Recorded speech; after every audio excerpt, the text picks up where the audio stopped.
João 3,16. João 3,16. A palavra do Senhor, esse versículo você tem de cor, né? A palavra do Senhor diz que Deus amou o mundo de tal maneira, mas Ele amou tanto o mundo, que Ele deu o seu único Filho, Jesus, para que todos aqueles que nele crê não pereçam. Irmãos, então o que nós estamos falando aqui? O amor de Deus é tão grande que Ele falou, olha, Deus, primeiramente, né, lembrando um pouquinho, Deus, quando Ele criou o mundo, né, Ele criou o mundo, todas as coisas, depois Ele criou o homem, a sua imagem, para andar juntinho com Deus. Então Deus estava lá, né, todos os dias, no viramento do dia, junto com o homem, mas aí o homem pecou e o homem caiu. Então Deus estava vendo, ali estava o precipício, né? As águas estavam levando o homem, está levando as águas da vida, está levando o homem para o abismo, para o inferno, né? E ali Deus prepara então o Redentor. Então a palavra diz que Deus prepara, na plenitude do tempo, Ele manda seu Filho para resgatar o homem, para trazer juntamente com Ele novamente, para reinar com Ele. Então, nisto, nós vemos o seguinte, né? Deus tem um plano de resgate do homem. Deus, né, trouxe o homem para junto de si, o homem pecou, caiu, está indo para o abismo, e Deus prepara o Redentor. O Redentor é aquele que vem para resgatar o homem, para catar o homem do mundo do abismo, do pecado, e trazer para junto de Deus novamente. E aí, irmãos, o plano de Deus, ele é esse até hoje, de resgatar o homem para não ir para aquilo que Ele preparou para o diabo e seus demônios, né? Que é o inferno. Mas, o que acontece? A palavra diz que ele nos amou tanto que Ele deu o seu próprio Filho, né? Ele deu o único Filho para que Ele pudesse, assim, resgatar o homem. Então isso mostra o quanto Ele nos ama. E aí o plano de Deus é tremendo.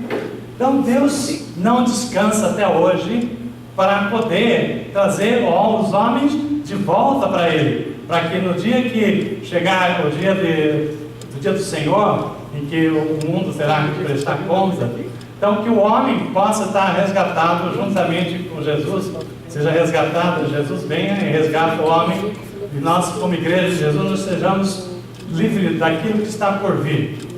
Mas nisso, irmãos, eu queria lembrar para os irmãos o seguinte, que todos os dias milhares de pessoas estão morrendo indo para o inferno. Não é triste isso?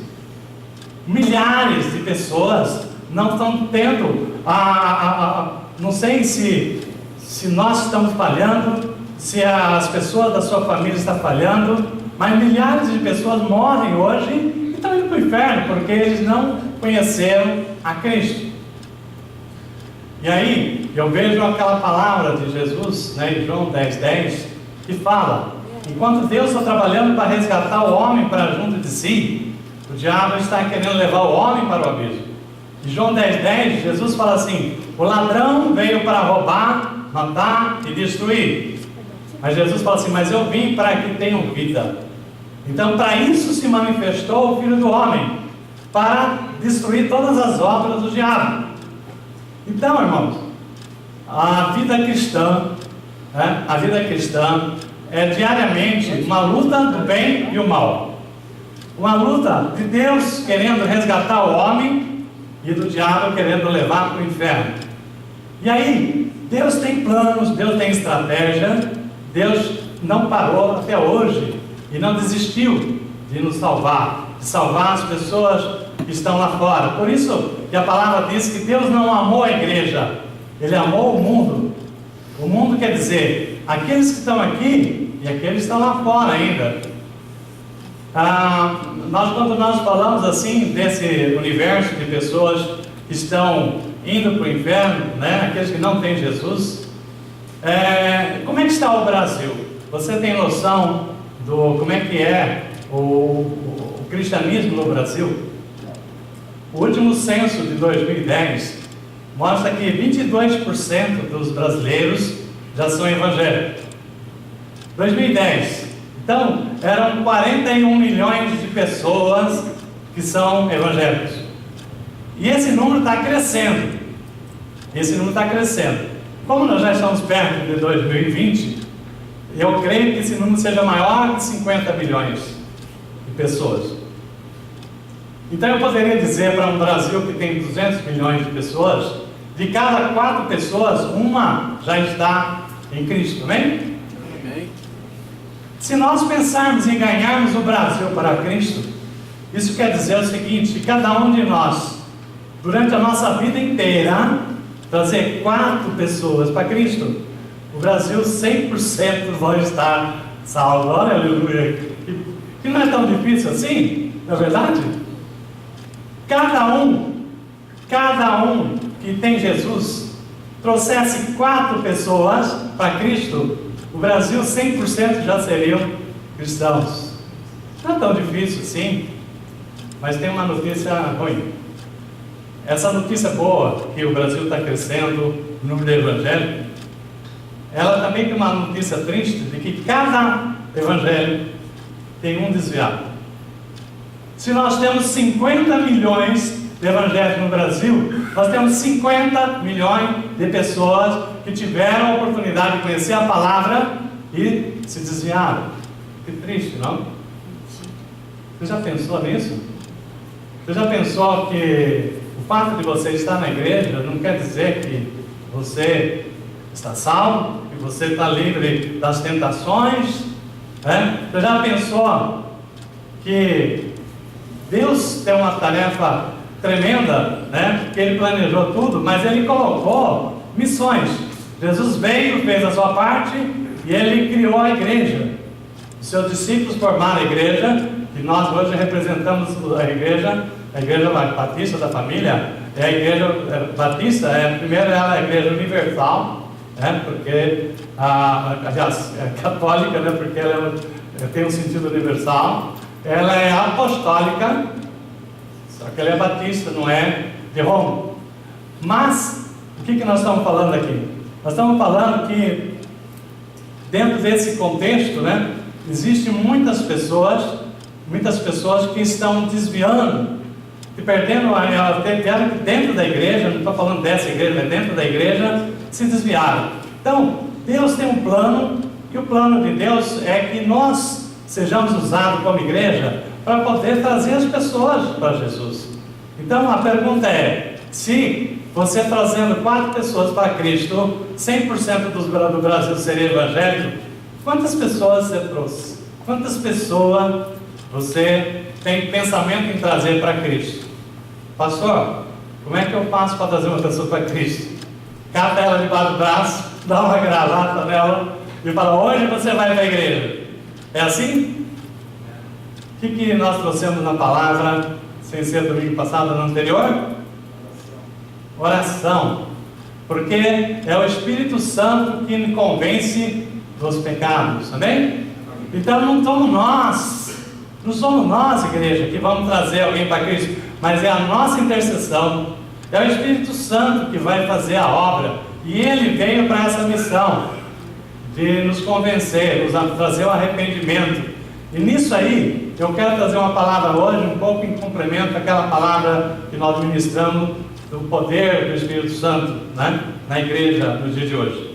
Eu queria que os irmãos entendessem um pouquinho antes disso, falando um pouquinho antes do amor de Deus. A palavra está lá em Isaías 53, 10 a 11, fala o seguinte: que Deus, quando fala dos sacrifícios de Jesus, a palavra diz que Deus se agradou em moê-lo. Olha só aqui que diz a palavra: todavia ao Senhor agradou moê-lo, fazendo enfermar, quando der ele a sua alma como oferta pelo pecado, verá a sua posteridade e prolongará os seus dias, e a vontade do Senhor prosperará nas suas mãos, e ele verá o fruto do penoso trabalho da alma e ficará satisfeito. O meu servo, o justo, com o seu conhecimento, justificará muitos, porque as iniquidades deles levará sobre si. Feche seus olhos, vamos orar agora. Vamos dar liberdade para o Espírito Santo agir em nosso meio. Pai, eu oro em nome de Jesus, Pai, agradecido por estar aqui na tua igreja, nesse dia maravilhoso que o Senhor nos permitiu vir aqui, Senhor Deus, para adorar o Senhor. Nós já adoramos, prestando ao Senhor nosso louvor, nossa adoração, mas agora nós queremos adorar o Senhor com nossos ouvidos, com o nosso coração. Pai, em nome de Jesus, agora com autoridade eu repreendo todo espírito de dispersão do nosso meio, e eu clamo a Ti, Senhor, que o Espírito Santo venha ministrar agora em nosso coração. Eu dou liberdade para o Espírito Santo falar em nossos corações, seja Ele a falar e não eu, porque nós queremos ouvir a Tua voz. Nós queremos sair nessa noite, sair daqui acrescentado da Tua palavra, da Tua fé. Pai, nós como igreja, Senhor Deus, nós precisamos da Tua mão poderosa em nossas vidas. Nós clamamos pelo agir do Espírito Santo. Venha derramar em nossas vidas. Nós abrimos nosso coração para receber tudo aquilo que é direito nosso, que Jesus conquistou na cruz. É direito nosso, e nós nessa noite, nós clamamos a Ti, Senhor Deus, que o Espírito Santo venha derramar em nós o entendimento que o Senhor já liberou para nós, e nós tomamos posse, Pai, em nome de Jesus. Amém, amém.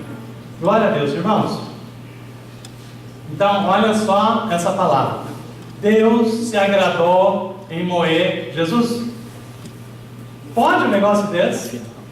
Nós acabamos de ler uma palavra que Deus amou o mundo de tal maneira que ninguém de nós daria o seu filho para morrer. E Deus nos amou de tal maneira que deu o seu único filho. Então eu estou imaginando um pai, né, com o coração moído, dolorido, para entregar Jesus na cruz por nós. E aí vem a palavra do profeta Isaías e diz que Deus se agradou em moê-lo, em enfermá-lo, em que ele passasse por tudo que ele passou. Olha aí, se eu já amava tremendamente esse Deus Todo-Poderoso, nosso Pai, quando eu vejo que ele se agradou, eu não entendo mais nada. Mas eu falo, mas por que, Senhor? Por que o Senhor se agradou em ver o sofrimento do teu filho? Porque ele já tinha visto o fruto do seu penoso trabalho, amém? Porque ele já tinha visto a prosperidade daqueles que Jesus morreria. E somos nós. Ele já tinha visto a salvação da humanidade. Ele já tinha visto a igreja de Jesus se levantando e vencendo o pecado e a morte. Então, por isso Deus se agrada. A palavra diz que Deus se agradou em moê-lo, em enfermá-lo. É porque ele já tinha visto o seguinte: é um investimento que eu vou fazer. Eu vou sofrer, mas eu me agrado porque, por conta do sofrimento do meu filho, eu vou ver a igreja cheia. Eu vou ver as pessoas seguindo meu filho Jesus. Eu vou ver as pessoas sendo salvas, transformadas. Vida transformada, é isso que Deus já viu em nós. E através das nossas vidas sendo transformadas. Por isso, essa palavra é tremenda, quando você reflete o significado que Deus se agradou em moê-lo. Aí, irmão, eu queria dizer para você, que toda vez que você fala do Senhor, que você ora, que o Espírito Santo vai lá e convence a pessoa do pecado, que ela vem para a igreja, é uma festa tremenda.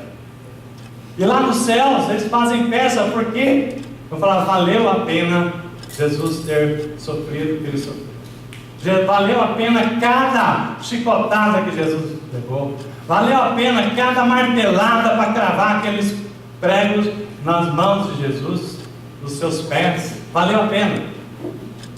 Aí eu pergunto, tem valido a pena? Nós temos feito valer a pena todo esse sofrimento? Jesus passou por nós.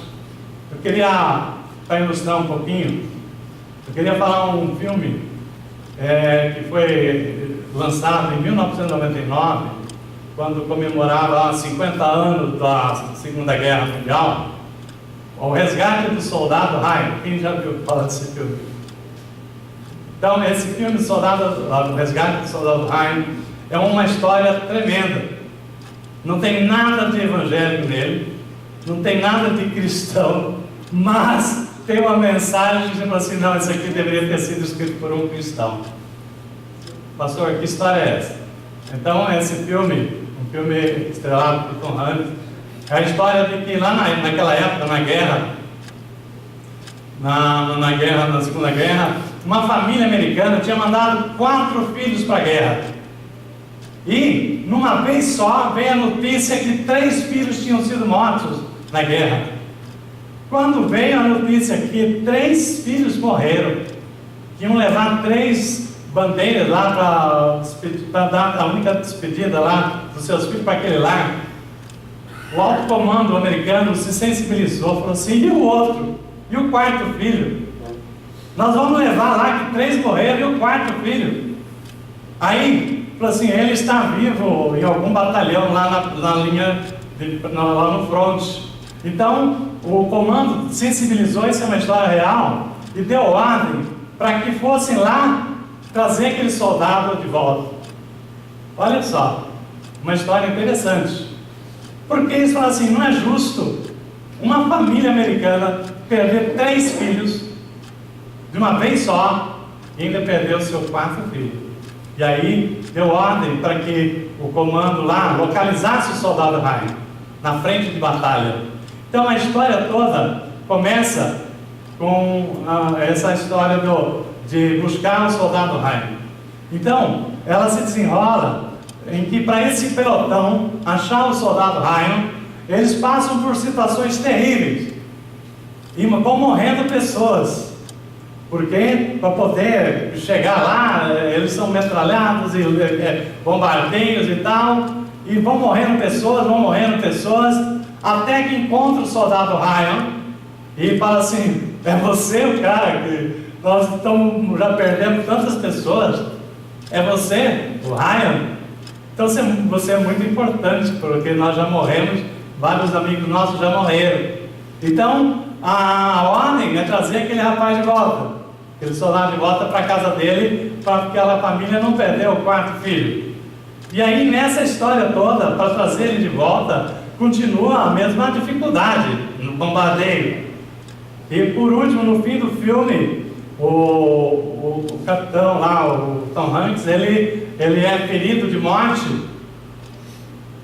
E naquelas horas lá que as pessoas estavam se matando por causa daquele rapaz, alguém falou assim: esse cara aqui tem que descobrir a cura do câncer para fazer apenas tudo que nós estamos fazendo por ele.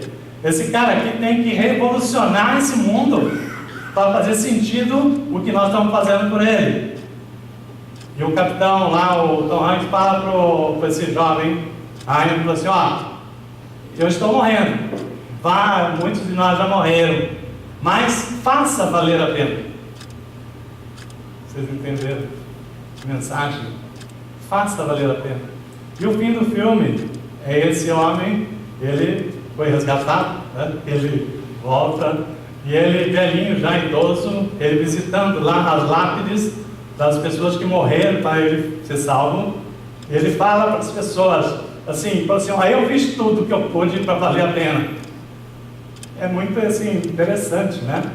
Você começa a pensar o que Jesus fez por mim e por você. Nós temos feito valer a pena o que Jesus fez por nós, o que Deus sofreu, o que Ele tem sofrido, né, para que nós pudéssemos ter vida. Então isso é um pouco de vocês entenderem o plano da salvação, né? O Cristo Redentor, aquele que nos resgata, e valorizar, porque tem pessoas que não têm o menor entendimento. Tudo bem, né? Não está tudo bem, não. Jesus pagou um alto preço, e nós temos que ter esse entendimento que, será que nós estamos fazendo valer a pena o que Jesus fez por nós? Nós como igreja? Então,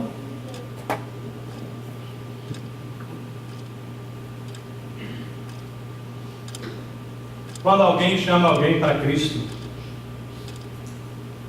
as pessoas do mundo, né? Pessoas que não têm entendimento, não têm assim, por quê? Para que eu vou seguir a Cristo, né? O que eu vou ganhar com isso? A primeira coisa que vem é o seguinte: eu tenho que ganhar alguma coisa? Tá, boa pergunta. Jesus fala para nós em Marcos 8:35, Quem quiser, pois, salvar a sua vida, perdê-la-á. Mas quem perder a vida por causa de mim, do Evangelho, ganhá-la-á. Quem quiser salvar a sua vida, perdê-la-á. Mas quem estiver disposto a perder a sua vida por mim ou por Evangelho, então essa pessoa vai ganhar a vida. Isso aqui, irmãos, mostra também algumas coisas que nós, como evangélico, como escolhido, pessoas separadas por Deus, nós temos que entender que nós temos assim uma missão. Nós não estamos aqui simplesmente para vir aos cultos aos domingos. Deus espera muito mais de nós. Deus espera muito mais de nós. E a palavra diz lá em Lucas 12, 45, na parte B, diz o seguinte: mas aquele a quem muito foi dado, muito lhe será exigido. E aquele a quem muito se confia, muito mais lhe pedirão. Então, nós temos visto o seguinte: se Deus nos chamou, Deus nos elegeu, Deus nos revestiu, Deus tem confiado. Aquele que Ele muito confia, muito será pedido. Então, é natural que Deus espere mais de nós, porque Ele já deu o seu melhor, e nós temos dado o nosso melhor para Deus, né? Então, nós temos que refletir esse ponto.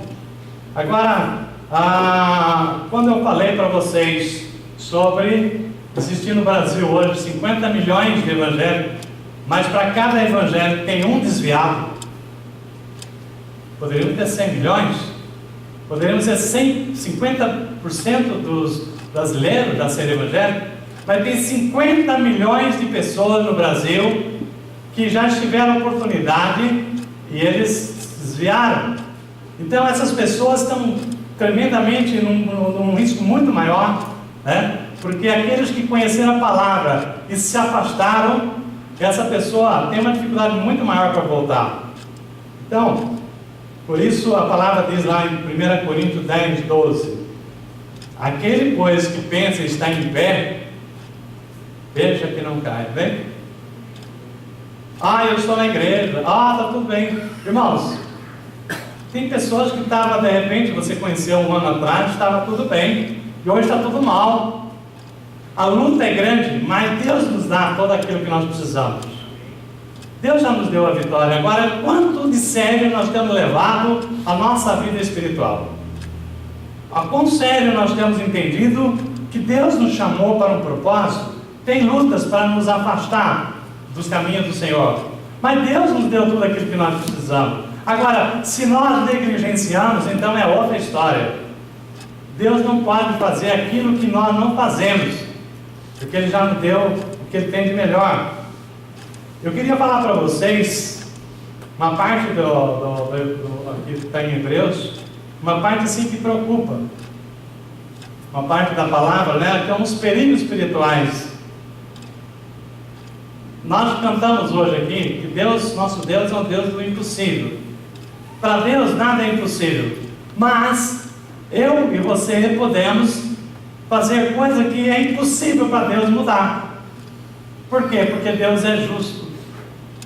Deus, aquilo que é nossa parte, se você não fizer a sua, Deus não pode revogar aquilo que é da sua justiça. Então, eu quero que você abra comigo a Bíblia na carta aos Hebreus, capítulo 6. Vamos ver juntos aqui o que diz a palavra, do verso 4 ao 9.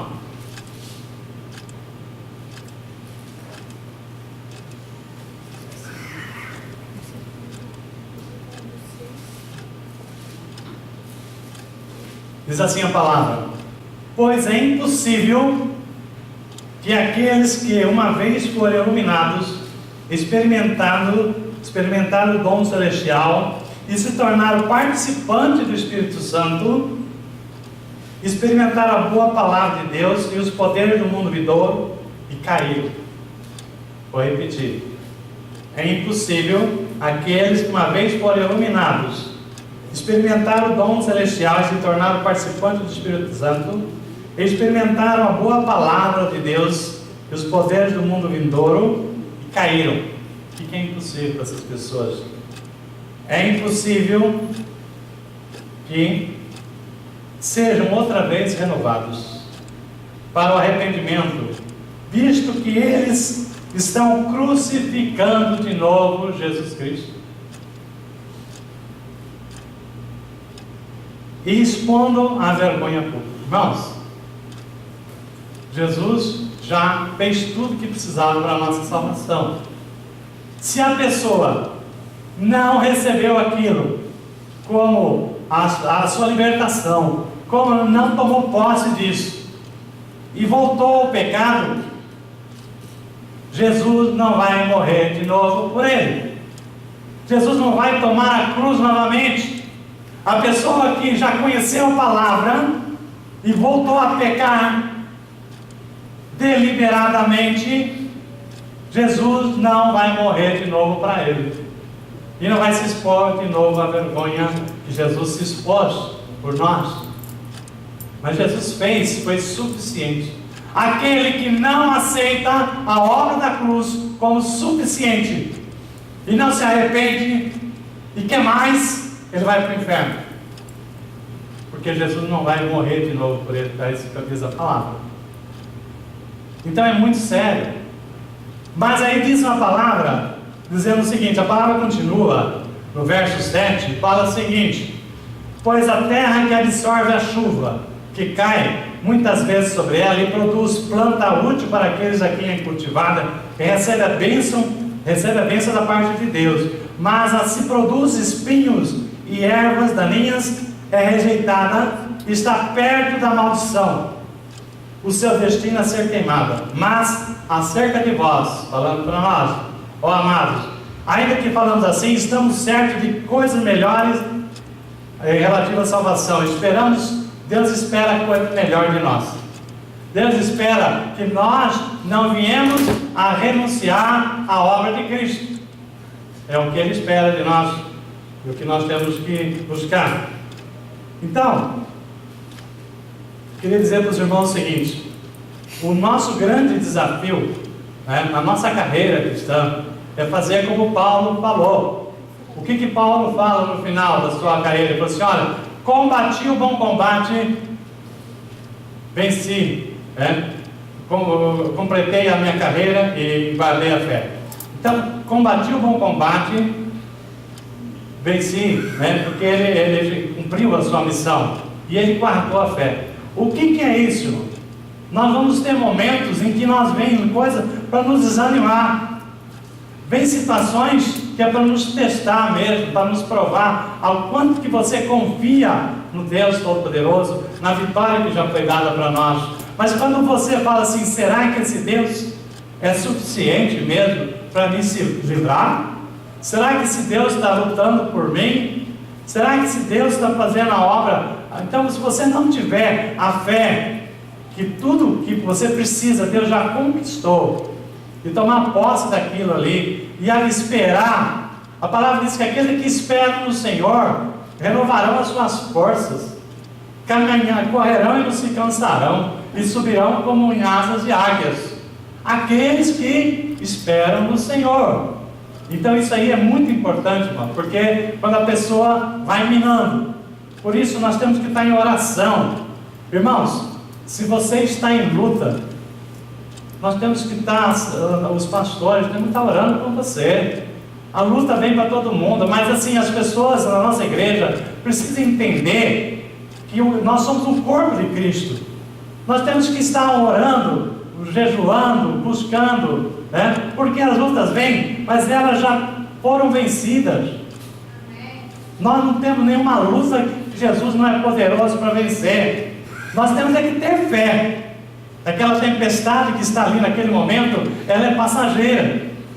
Jesus, enquanto aquele barco estava ali sofrendo aquelas revoluções todas, Jesus estava tranquilo, porque ele sabia que Deus tinha um plano na vida dele, e que aquele plano não seria frustrado, porque nenhum plano de Deus é frustrado, irmãos. Se você não crer, não acreditar e não tomar posse, você vai sofrer e vai dar um mau testemunho, e aí você pode ser uma daquelas pessoas que estava com tudo conhecia a palavra, estava participando do Espírito Santo, mas rejeitou a Cristo, renegou a fé. Isso aí é terrível. Então, Deus tem uma estratégia para nos resgatar. Aí entra a função do Espírito Santo. Então, tudo isso é um pano de fundo para você entender como é que o Espírito Santo trabalha nas nossas vidas. João 14, abra comigo lá, João 14, 16 a 17.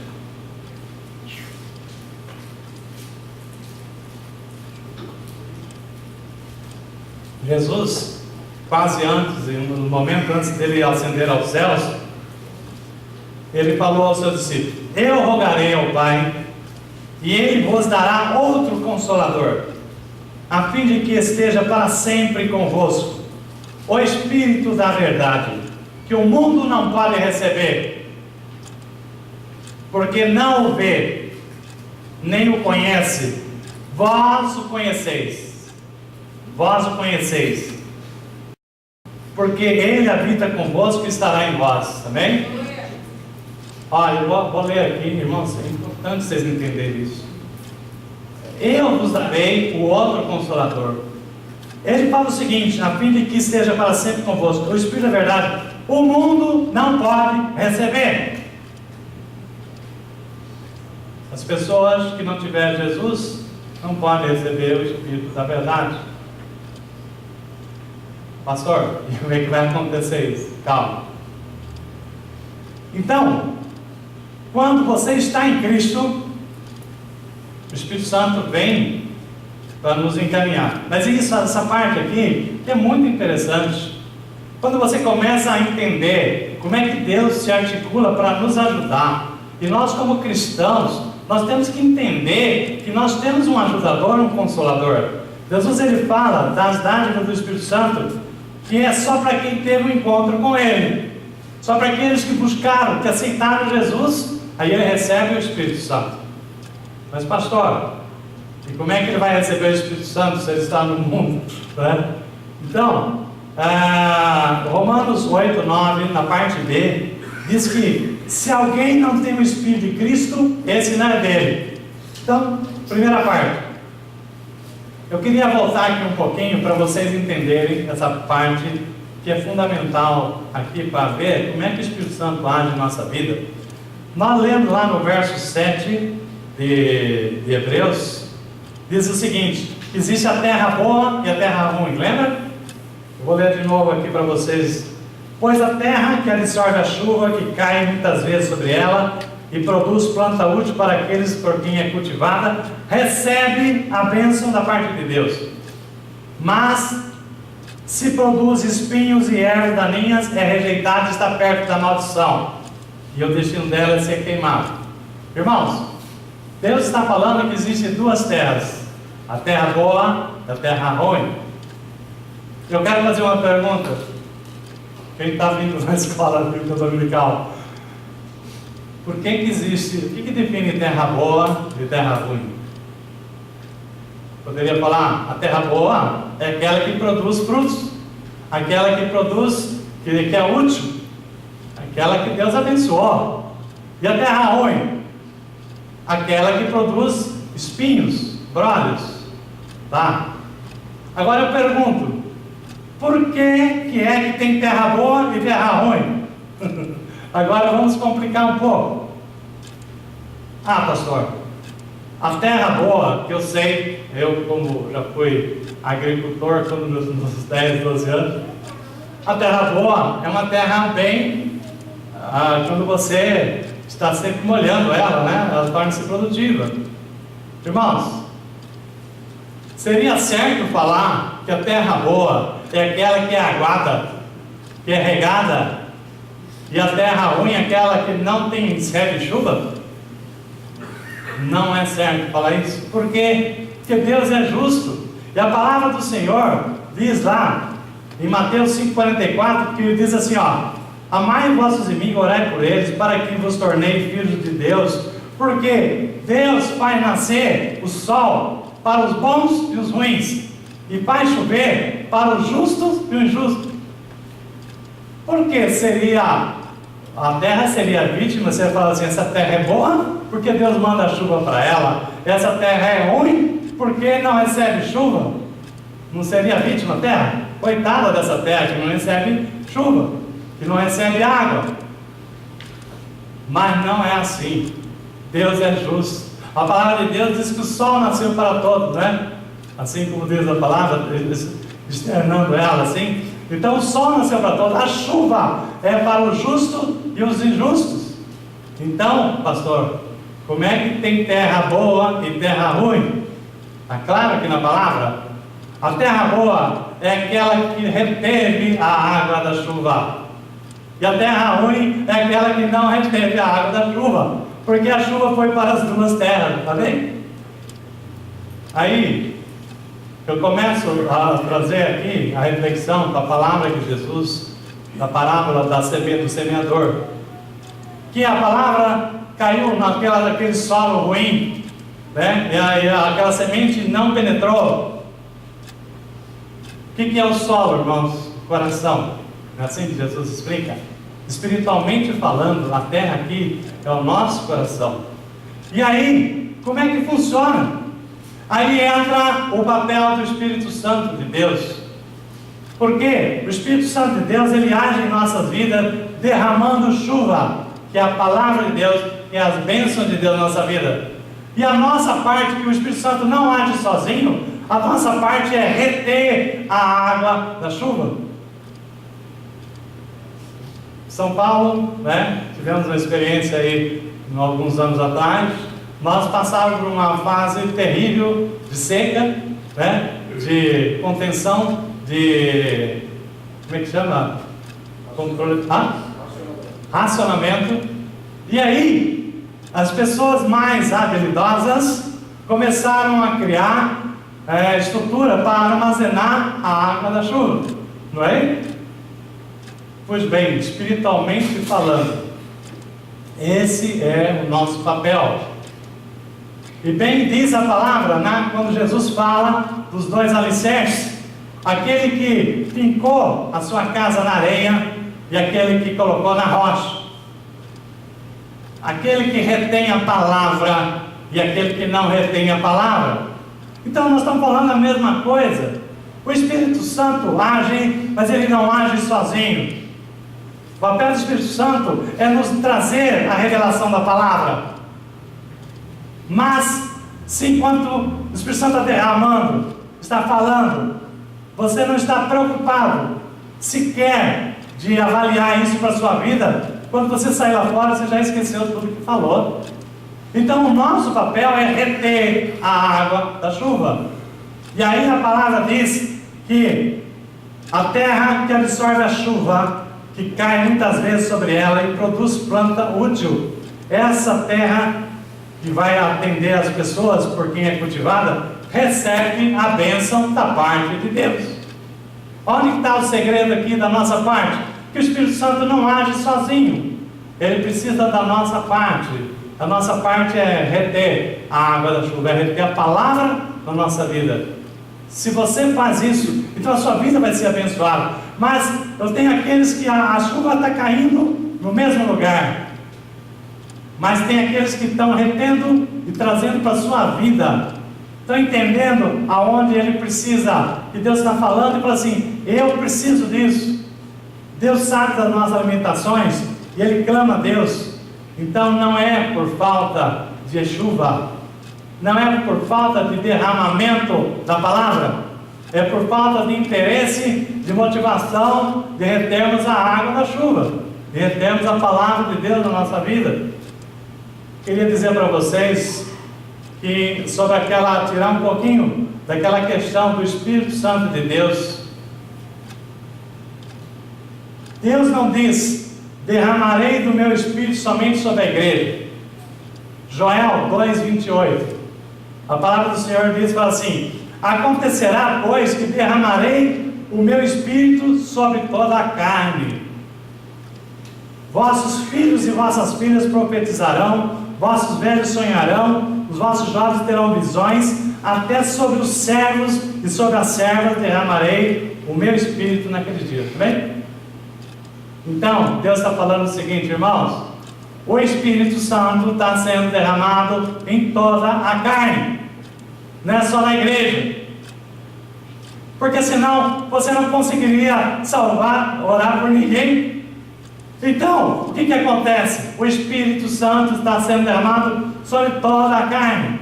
Quando você ora, você intercede por alguém, o Espírito Santo vai falar com aquela pessoa, vai trazer o entendimento, vai trazer o convencimento dos pecados, o arrependimento. Aí aquela pessoa vai vir para a igreja, vai vir para o Senhor, não porque você falou, mas porque você orou. Entenderam? Então o nosso papel é orar, é clamar para que o Espírito Santo visite aquela pessoa, mesmo os seus inimigos. A palavra diz lá, que eu acabei de ler, em Mateus 5,44: eu porém vos digo, amai os vossos inimigos e orai pelos que perseguem, para que vos torneis filhos do vosso Pai. Entenderam?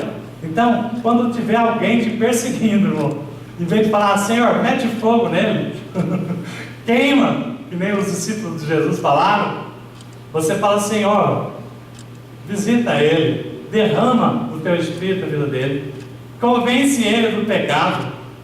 Como esse mundo seria melhor se os nossos irmãos da maldade se convertessem, não é verdade? Você já pensou, uma pessoa vai para te assaltar, na hora o Espírito Santo converte ela, ele joga o revólver fora e te dá um abraço? Não seria bom demais? Eu creio, irmãos, que o Espírito Santo fez assim conosco lá, né? O pastor Rodrigo, a Ellen estava na casa, que os assaltantes passaram lá e apontaram o revólver para mim na direção assim, né? Já falei aqui, estando aqui no março ali.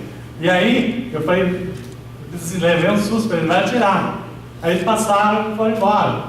Eu creio que o Espírito Santo naquela hora falou, esse não. Né? Você entendeu? Porque Deus está conosco.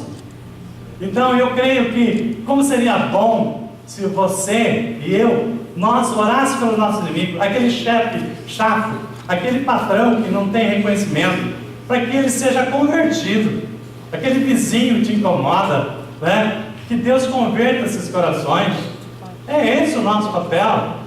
Então, nisto é o papel do Espírito Santo. Então, irmãos, a palavra de Deus diz que Deus derramará o teu Espírito sobre toda a carne. E aí, nós vamos orar para que a pessoa se arrependa. Quem é que vai fazer com que ele se arrependa? O Espírito Santo. Mas o que você precisa? Orar, interceder. E Deus vai ouvir as nossas orações, porque Ele ouve as nossas orações. E aí, irmãos, você vai ver aquela pessoa na igreja. Você vai falar assim, olha só, olha quem está vindo aqui na igreja, olha que bênção. Como Deus é bom, como o Espírito Santo é maravilhoso.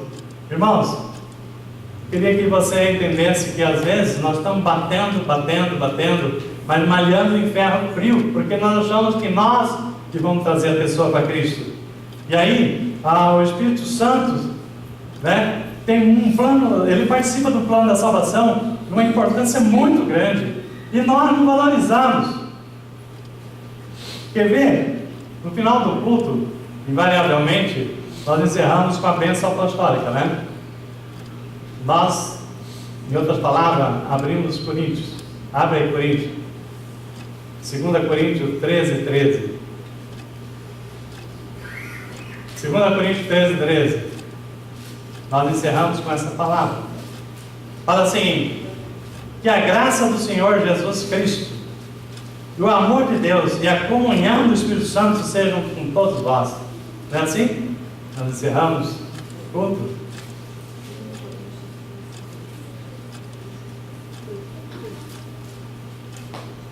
Aí o crente pensa, a graça do Senhor Jesus Cristo, opa, essa eu quero, essa eu preciso. O amor de Deus, nosso Pai, esse eu preciso muito. Mas a comunhão do Espírito Santo, eu não sei o que serve esse negócio não, mas se eu já tiver a graça do Senhor Jesus e o amor de Deus, nosso Pai, já está bom demais, não está? Só que você esquece, e nós não sabemos, que é a comunhão do Espírito Santo, que dá link no amor de Deus e na graça do Senhor Jesus Cristo na nossa vida.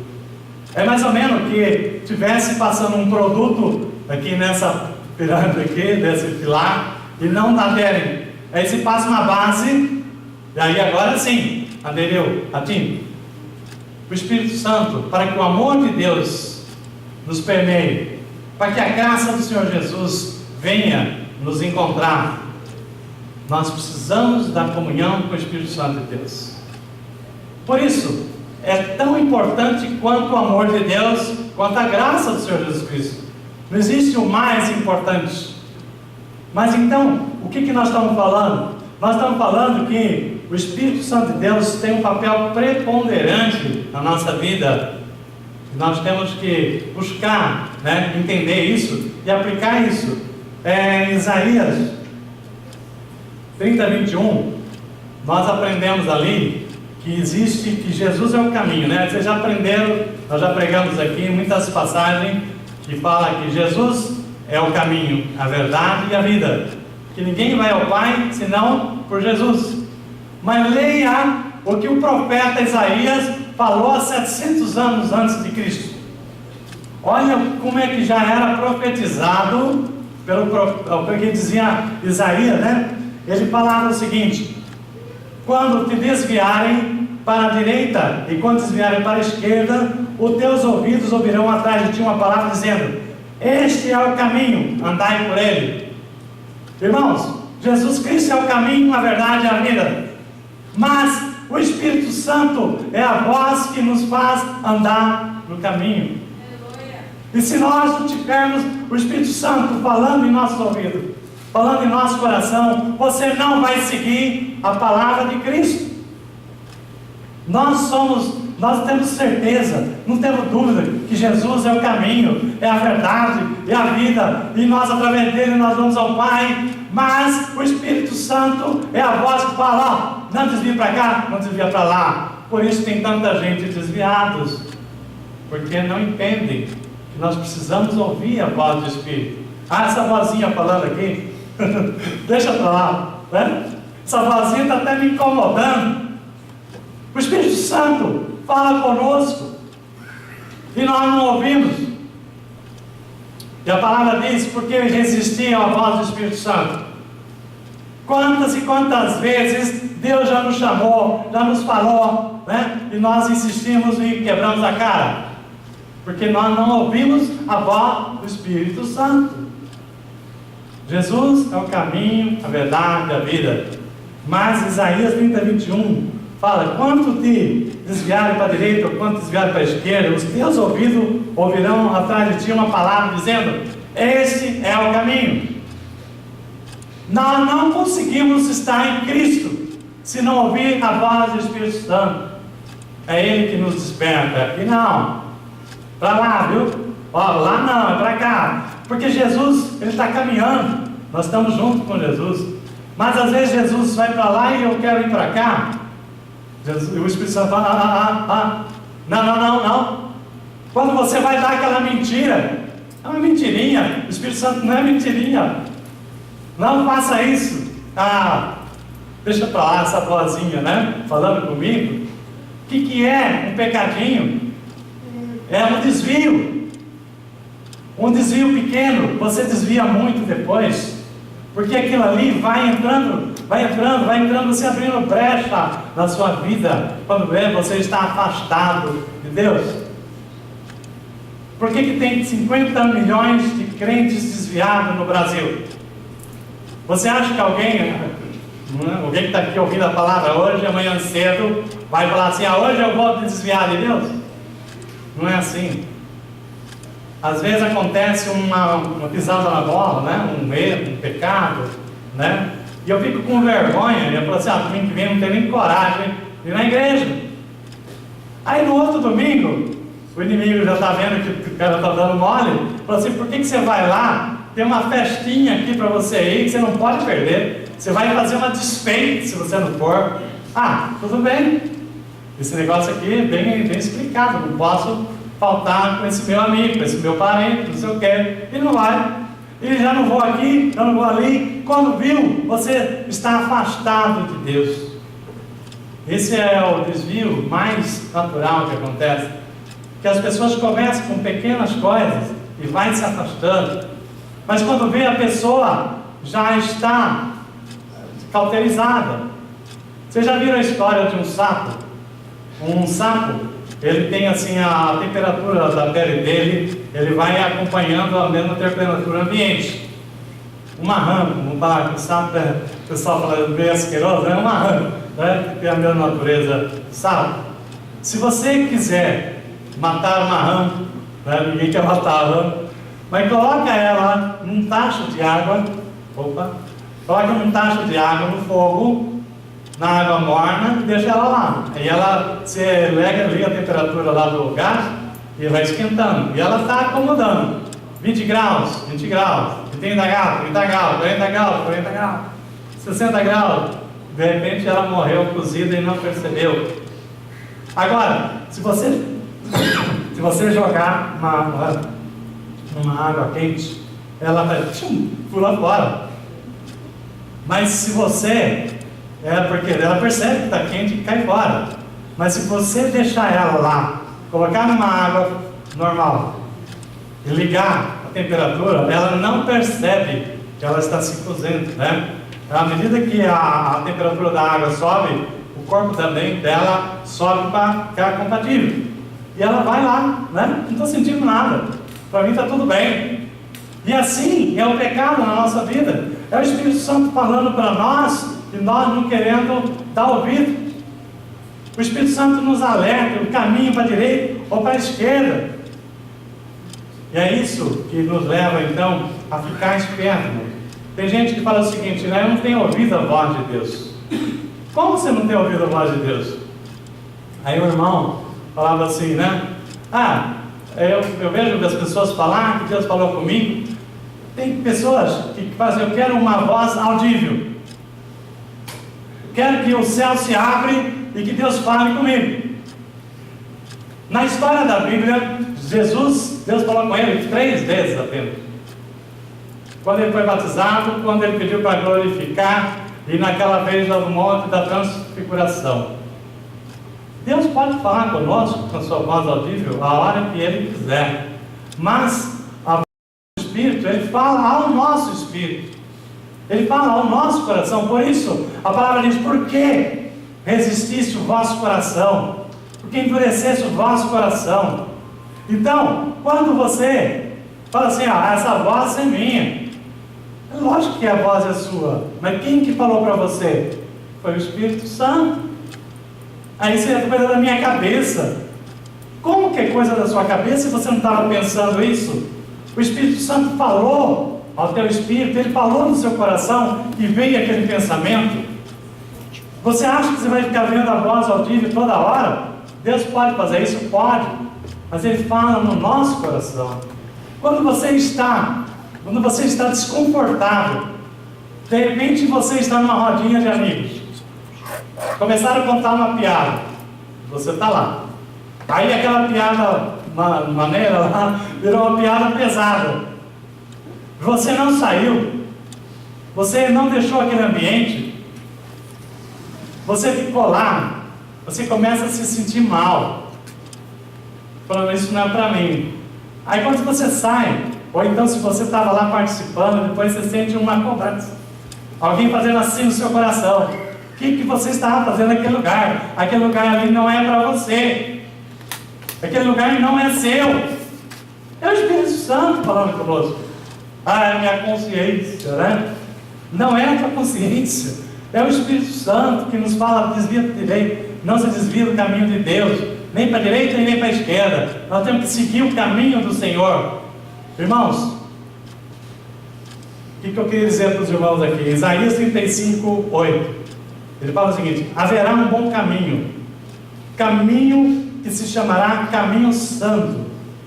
O imundo não passará por ele, pois somente o seu povo, pois ele é somente para o seu povo. Quem quer que por ele caminhe não errará, nem mesmo o louco. A palavra de Deus diz que nem mesmo o louco se desvia do caminho de Jesus quando ele está ouvindo a voz de Deus. Por quê? Porque para seguir o caminho de Jesus não é pela nossa capacidade, não é pelo meu nível intelectual, não é pelo quanto você estudou a Bíblia, é por quanto você ouviu a voz de Deus. Amém? A palavra diz lá em Isaías 35:8: nem mesmo o louco desviará do caminho de Deus. O que quer dizer isso, irmãos? Quer dizer que você não precisa ser o cara, o intelectual, aquele que estudou teologia e tal, para andar no caminho de Deus. Até o louco, que ele não é surdo espiritualmente, até o louco andará no caminho do Senhor. A palavra diz assim: nem mesmo o louco se desviará desse caminho. Agora essa palavra é o caminho, é o caminho santo, só para o povo de Deus, para aquele que ouviu a palavra, para aquele que buscou Jesus como seu caminho. O mundo não andará por ele, porque o mundo terá que para ser povo de Deus primeiro. E para isso o Espírito Santo está trabalhando. Para isso nós precisamos estar orando. Romanos 8:14: pois todos que são guiados pelo Espírito de Deus são filhos de Deus. Irmãos, uma outra coisa que você precisa guardar: não é aqueles que são filhos de Deus são guiados pelo Espírito de Deus. Vou repetir. A palavra em Romanos 8:14 diz que todos que são guiados pelo Espírito de Deus são filhos de Deus. Não é o inverso. Não é porque você é filho de Deus, eu sou filho de Deus, então vou ser guiado pelo Espírito de Deus. Não. Se você for guiado pelo Espírito de Deus, você é filho de Deus. Está vendo? Está entendendo a diferença? Se você não é guiado pelo Espírito Santo, é porque você não nasceu de novo. Então você tem, entenda bem, o Espírito Santo está falando com você. O Espírito Santo está nos trazendo a luz, a direção da palavra. Então, como é que nós vamos ser verdadeiramente filhos de Deus? Se você deixar ser guiado pelo Espírito Santo de Deus. Porque você vai ouvir a voz de Deus no seu coração, você vai obedecer a voz de Deus. Mas o que é ser guiado pelo Espírito Santo? É como o pai que pega a mão do seu filho e o filho vai com o pai. Quando você era criança, o seu pai pegava na sua mão, você não sentia confiança? Assim, agora sim, eu não sei aonde eu vou, mas se meu pai está me levando, eu vou com ele e vou chegar lá, não é isso? Então, ser guiado pelo Espírito Santo é nós estender a nossa vida, deixar Deus pegar na nossa mão e ser guiado por Deus. Agora, quando você é aquela criança que fala: solta daí, eu não quero ficar aqui de mão dada com o pai. Como é que Deus vai te guiar? Como é que o Espírito Santo vai te guiar? E quantas vezes nós somos crianças rebeldes e queremos soltar a mão de sermos guiados por Deus? Irmãos, para nós estarmos aqui, partindo aqui para a conclusão, para o entendimento dessa palavra.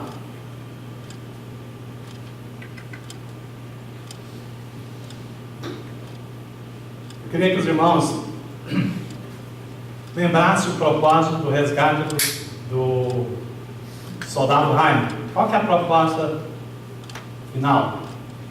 Faça valer a pena. No final,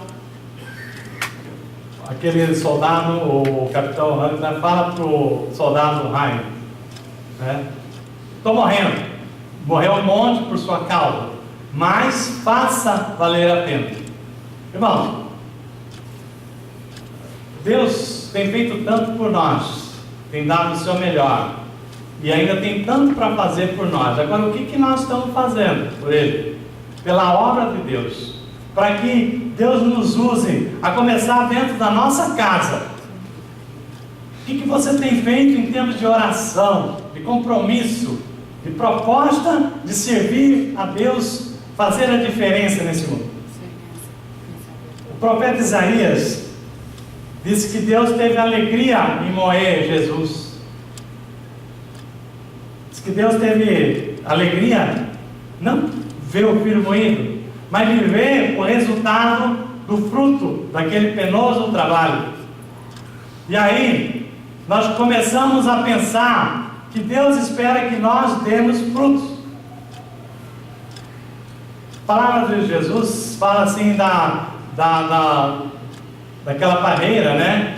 Que o ramo que não dá fruto, ela vai ser cortada. Mas aquele que dá fruto, Deus vai liberando, vai podando, para que a gente dê mais fruto ainda. Então, na medida em que nós queremos ser aquele ramo fértil, que vai dar fruto, que vai ser útil, aquela terra que nós vamos reter a água da chuva, e vai ser útil, vai ser a bênção, Deus vai te abençoar a sua vida. Mas para isso, irmãos, nós temos que entender que há um fruto que precisa crescer em nós, que é o fruto do Espírito. Gálatas 5:22 fala dos frutos do Espírito. Gálatas 5:22 fala o seguinte, que o fruto do Espírito Santo, que tem que crescer em nós. Às vezes eu tenho um, não tenho outro. Às vezes você tem um, não tem outro. Mas o fruto do Espírito Santo, que é nosso, que é direito nosso, que Ele nos dá, na medida que nós buscamos, é o amor, paz e alegria. Irmão, amor. Se você é cristão e não age com amor, se você mostrar seu RG cristão, se uma pessoa tiver ali no entendimento, fala assim, você é cristão, com seu comportamento, qual é o amor que você agiu, com que amor você tem se portado na sua casa, no seu trabalho. Então o amor é fruto do Espírito. Se nós não tivermos amor, Deus não está em nós, porque Deus é amor. Então o primeiro fruto que tem que desenvolver em nós é o fruto do amor, né? O amor está em amar mais, dar do que receber, está em sermos trabalhados para que as pessoas, nós sejamos fonte de bênção e não aquele recebedor da bênção. Amar é dar, não é receber.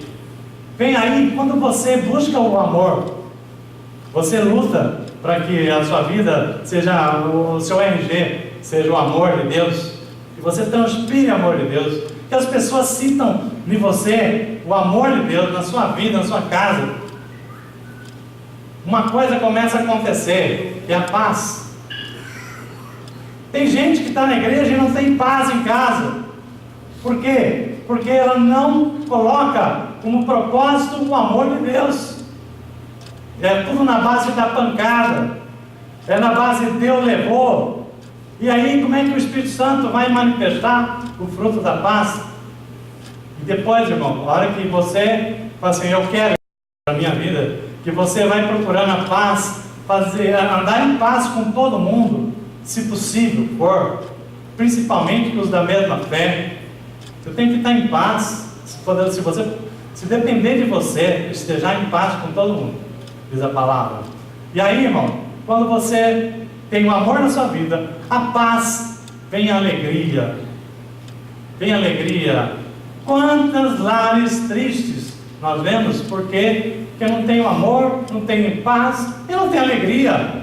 Então, quando você vê que mesmo a situação tendo crise, mesmo tendo situação de dificuldade, Deus não nos deixa faltar nada. E não pode faltar o amor de Deus. Quando você fala assim, eu quero o fruto do Espírito na minha casa, começar pela minha vida, pela minha família. Então, amor, paz e alegria, isso é o fruto do Espírito Santo. Nós temos que buscar isso, de dia, de noite, todo dia. Nós queremos. Tem situação que está difícil, muitas vezes é porque nós somos cabeçudos. Às vezes a situação não se reverte porque você é torrão. Você não dá a mão, não dá o braço a torcer. Então você não faz a paz e você não tem alegria. Os outros frutos do Espírito falam assim, ó, longanimidade, você tem que ser longânimo. Não é aquele negócio de rapidinho, né? Tem que ser longânimo. Você, para tirar o seu humor, você tem que falar assim, você tem que ser muito bom para me tirar o humor. Muito ruim, né? Para ser verdade, né? Então você tem que ser longânimo. pastor, eu não sou. Busque no Espírito Santo. Se você não é longânimo, busque. Eu não estou dizendo que nós somos isso aí. Estou dizendo que isso é fruto do Espírito. E o Espírito nos dá, quando nós queremos, quando nós buscamos, longanimidade, benignidade. Tem gente que não tem bondade nenhuma, não tem nada benigno, né? Parece que está na igreja, mas se puder, na base do... não tem moleza com ele, não tem perdão, né? Então, benignidade. E depois nós temos fidelidade. Fidelidade, né? Então, olha, 3 frutos iniciais: amor, paz e alegria. Irmãos, isso nós temos que buscar para a nossa casa, para a nossa vida, para a nossa casa fazer a diferença, e é fruto do Espírito. Não estou dizendo que isso aí, que Deus vai abrir um precedente para dar para você, não. Isso é do dia a dia do Espírito Santo. É isso que Ele nos dá quando nós buscamos comunhão com o Espírito Santo.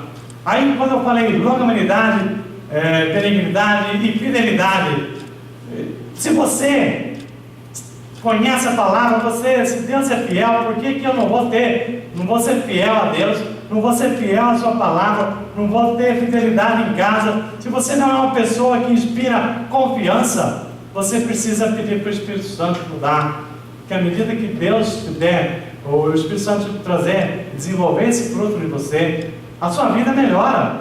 Tem pessoas que não conseguem melhorar a sua vida no emprego, porque o chefe dela não sente confiança. Então, fidelidade, você é fiel, a pessoa confia. Depois nós vemos lá, mansidão, né? Mansidão, espírito manso. Jesus tem um espírito manso, né? Humildade, perdão. Comigo não tem nada disso, não. Eu sou assim, eu nasci assim, vou morrer assim. Não tem esse negócio de síndrome da Gabriela, né? Jesus muda. O Espírito Santo muda. Isso é fruto do Espírito. Depois da mansidão vem domínio próprio. No domínio próprio. Então meu estopim é curto. Meu estopim é curto. Eu sou de uma família italiana, sangue quente. Irmãos, nada disso.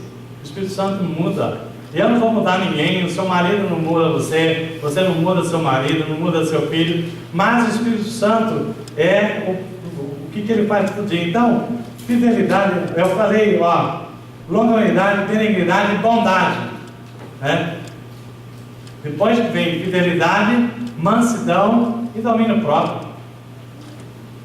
Irmãos, isso aí, se nós orarmos, pedimos para que o Espírito Santo nos encha.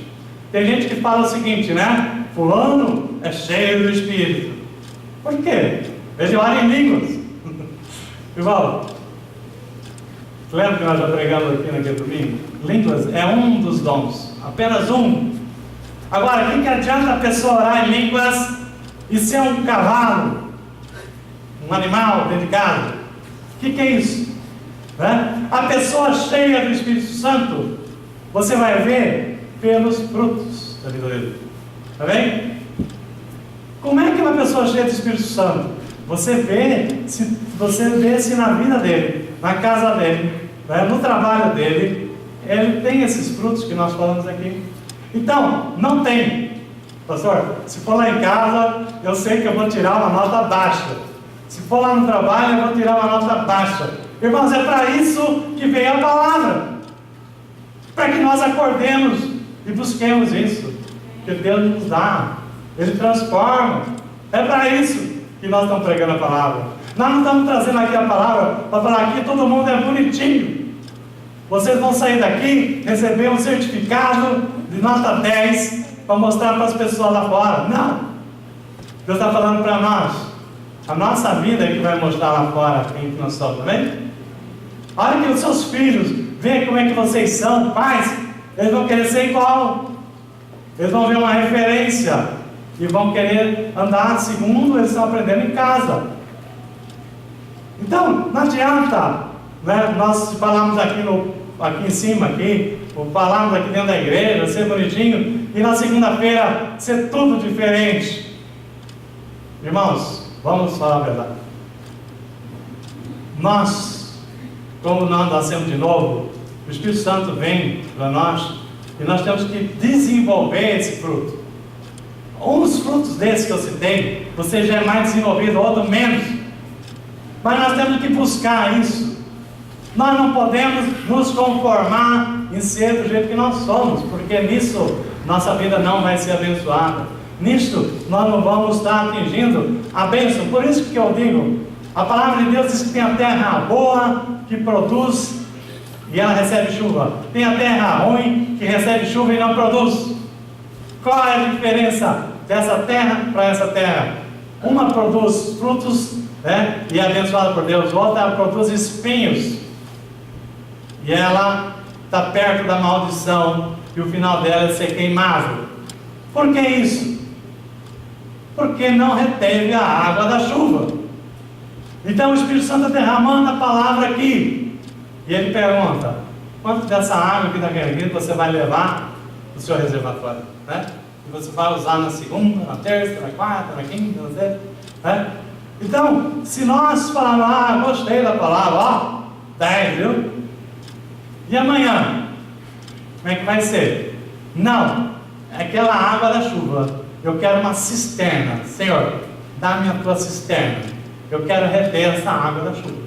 Eu quero que essa água da chuva vai me abençoar na segunda, na terça, na quarta, na quinta. Eu não vou ser hipócrita e, né, fazer uma hipocrisia de falar uma coisa que eu não sou. Deus sabe que nós não somos o que Ele quer que nós sejamos, mas Ele já, por Ele saber que nós somos limitados, Ele nos deu Jesus para mostrar o caminho, a palavra, e Deus a voz, né, o Espírito Santo, para falar direita não, nem para a esquerda, é no caminho. Então, se nós andarmos no caminho, nós vamos ser uma pessoa que Deus vai falar assim: agora começa a receber a bênção, porque a terra ruim, que não retém chuva, produz espinhos. Espinhos é o que muita gente fala todo dia: ah, só espinho, reclamo, como a Ellen ministrou, reclamo, os espinhos machucam, né? Os frutos alegram. Mas como é que eu vou gerar frutos se eu não estou retendo a água? Então, a culpa de quem que é? O Espírito Santo. O Espírito Santo está derramando, né? Então o papel nosso é reter, pedir para o Senhor nos dar cisternas. Então, se vivermos no Espírito, andarmos no Espírito, você vai falar para Jesus: vou fazer valer a pena. O Senhor sofreu na cruz, amém? Vamos ficar em pé, vamos orar.